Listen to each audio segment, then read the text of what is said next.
What's going on, everybody? My name is Steven. You guys are watching the Fowler Airgun channel.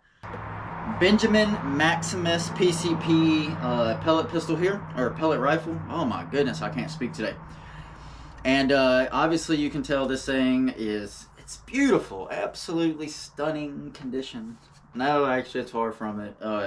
It's actually in really rough shape. This is probably what happens when you own an air rifle and you leave it outside, or you don't properly store it. And I'll let you have a good look at it here.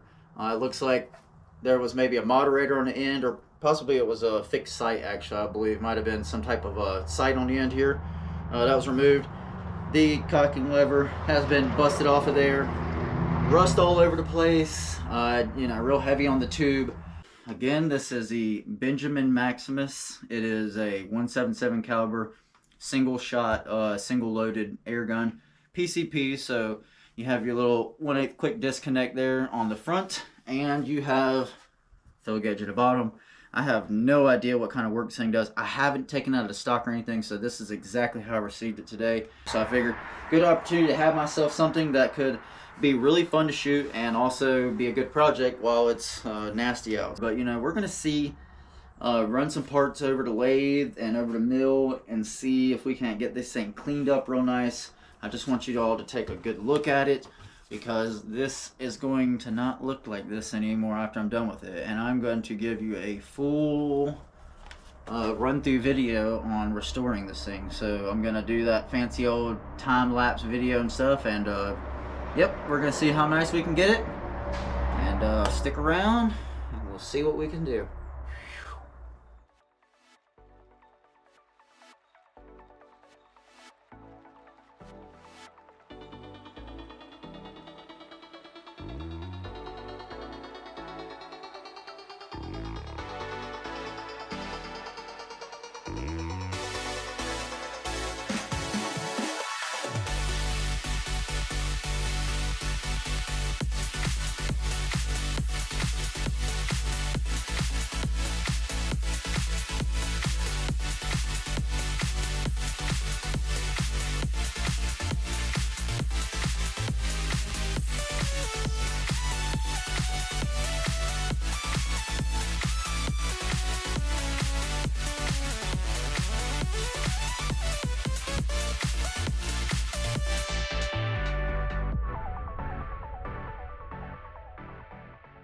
Alright, so the really good thing that I'm actually excited about with this is that because it is all factory here and we are working with aluminum parts here, I am going to actually install my new MRV technology into this.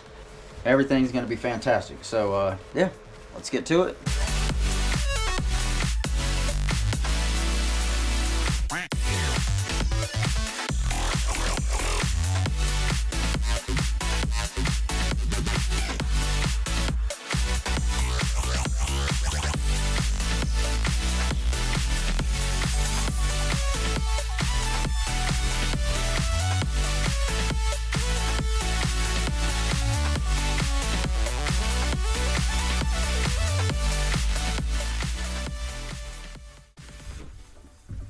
Alright, so we've got pretty much everything prepped minus the hammer here, which I believe I'm going to custom make a hammer.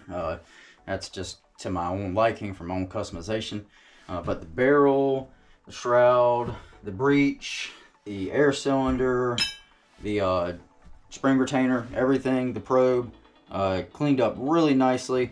The only thing I have left to do right now is to extract this broken off bit of the cocking handle here. And that's going to be pretty much it for right now. The next part, what we're going to do is I'm going to get everything stripped down with acetone, get it cleaned off first, and run it through a parts washer and get it stripped down with acetone, and I'm going to let it dry, and then that way we can go ahead and start our bluing process. So that's pretty much going to do it for right this minute until I come back to this thing tomorrow. But yep, that's going to do it for right now. Alright guys, so we pretty much got everything prepped last night, and we're back at it again today. So what we're going to do is we're going to go ahead, I got all these parts through the part washer, and have it stripped down with acetone. Everything is completely clean. I have my Birchwood Casey Super Blue. We're going to be doing a technique called cold bluing today, which is really, it's all about the prep work. You get it prepped really nice. It has to be very clear of any kind of organic material off the surfaces, so you really want to wear some preferably some gloves when you do this stuff. That way you don't, grease up any of the parts when you're applying the super blue after you've already cleaned everything, because you want the surface to be as clean as you can possibly get it, so that this adheres really well and you don't get a bunch of fingerprints and blotchiness. Now, like I said, I do like to paint over this stuff generally when I'm doing my own project, so it just kind of helps to lock in that that anti-corrosive super blue material onto the surface there. But we're going to go ahead right now and get to work, get back to getting this stuff done up, and then I can move on over to the lathe where we're going to, well, first I got to extract this broken lever off of this probe, and then we're going to custom make us a probe, and we're going to also machine the valve a little bit, just to open it up to spec to where I'd like it to be, and I'm going to add my little custom technology into there. So let's get to it.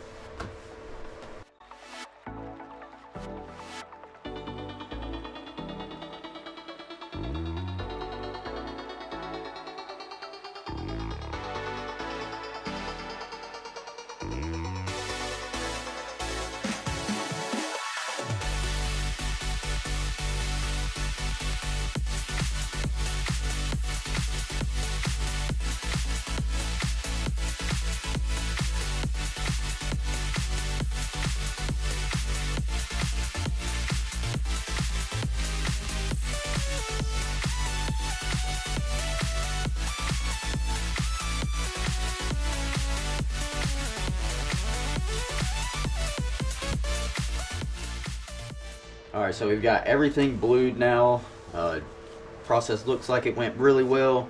Nothing looks really too blotchy or anything, so I'm actually really satisfied with it. I'm going to go ahead and get this thing cleaned up and prepped a little bit more.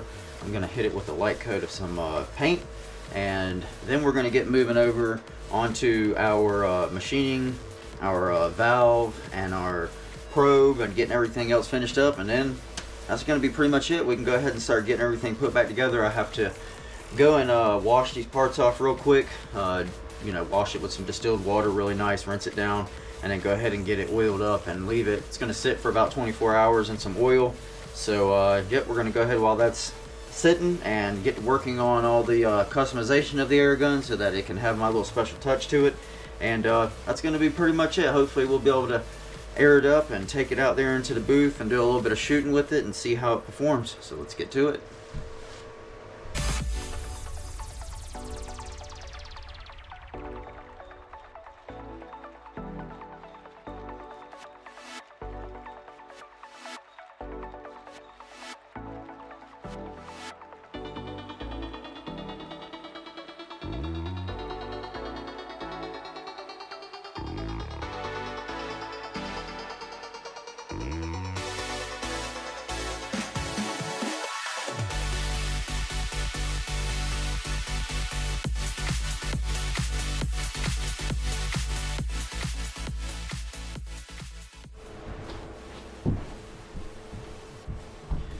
Alright everybody, here we go. We got everything prepped and ready to go. So a couple of things that I did off camera.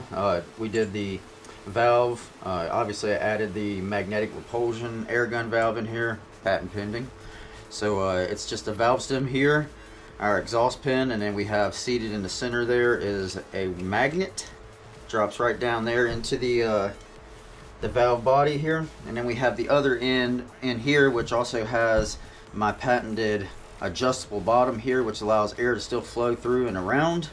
But then when you put this together here, this does replace the traditional air gun spring. You can see that still repels right back up. So now we have nothing inside of the valve. The magnets are very small, and since they are machined into the inside there, it's not really taking up any space. So we're essentially just trading off the traditional spring, which this is a spring that was inside of there. We're getting rid of this here, so we no longer need that, and we're freeing up all that space now for air to travel a little bit more efficiently around that exhaust valve pin here and out up the barrel. So we have everything cleaned up minus the stock. The stock is still untouched. I haven't done anything with it. That's just going to get a nice scrubbing and cleaning there with probably just an actual sponge or something there just to get it clean, because it's really not in bad shape. There's some slight scuffing and stuff on some spots, but you know, mostly just these spots where this rust residue has, or the rust rather, has just, you know, sat in the stock right there. So we're going to get all that cleaned up real nicely today. But yeah, we're going to go ahead and get to assembling this thing.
Alrighty guys, so I got this all put together, I believe anyways, as correctly as possible. I have not done any more painting on any of this stuff because, like I said, just underneath it a breach for now. And then I'm going to, before I assemble the rest of this, I'm going to apply the front half coat of this air cylinder here and the breech. And so I'll have to get everything all masked and taped off, but seems like everything is working okay. I had a little bit of trouble remembering exactly how it was that this thing went together, but fortunately it ain't rocket science. So it's time to go ahead and try to air this thing up and see if we've have any success with this, if it's going to hold air. So go ahead and set this here so I can keep an eye on it. And yep, we're going to go ahead and blast it with a little bit of air. Okay, sounds like it's filling up. And there it goes. Oh, a little fast there.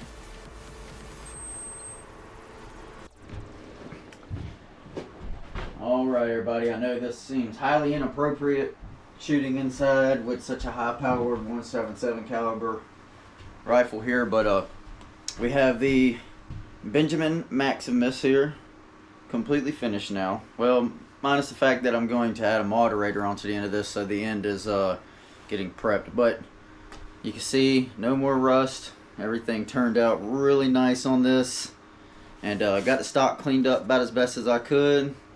And I'd say overall it looks really nice. It's a very lightweight rifle. I like the cocking lever on it. Seems to work really well with this. But enough of that. Let's go ahead and shoot us one of these things here. So here's what we're going to be shooting. This is a JSB Knockout. This is a 13.43 grain pellet. You can see I just got some right here. Pretty decent size .177 caliber pellet. And we are aired up right now to 2000 psi. And let's go ahead and give it a try. Keep this thing pointed in a safe direction here. Alright, let's see what we get out of this chronograph. 878 feet per second. Shoot another one.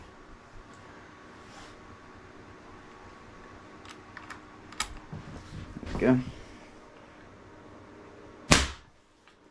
861 feet per second. It seemed like a pretty big drop. Let's try this again and see what happens here. 887 feet per second.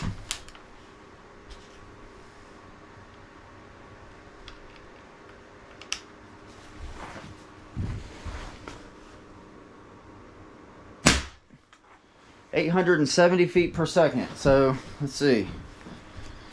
We've dropped down to about 1900 psi roughly there. So I'll do some spring work on it and I'll get it adjusted out. The next part comes tuning this thing, but overall, yeah, it turned out really nice. $45 air gun here, purchased because it was a rust bucket, and you can see now that that is no longer the case. Has that really nice finish on it, that textured black finish there, so everything looks really nice. And it is blued underneath of it, obviously, for that anti-corrosive properties there, but everything else just turned out real nice and smooth. And that's going to wrap it up there for this. Next will come after this snow is done and gets moving out of here. I'll get to playing around with some spring work here and messing around with the valve. The valve is adjustable as well, so I'll get all that stuff balanced out. And at 880 feet per second with a 13.5 grain pellet, that means that ideally I maybe will end up trying to pick like a 10 grain pellet, bump this thing down real good, and probably get that 10 grain pellet shooting at, you know, 888, 900 feet per second roughly with a 10 grain pellet, and should be able to squeeze quite a few shots out of it at that number. So hope you guys like this little video I put together here for you. If you did, guys, do me a favor, give it a thumbs up and subscribe if you want to see more from it, guys. And as always, I will see you on the next one.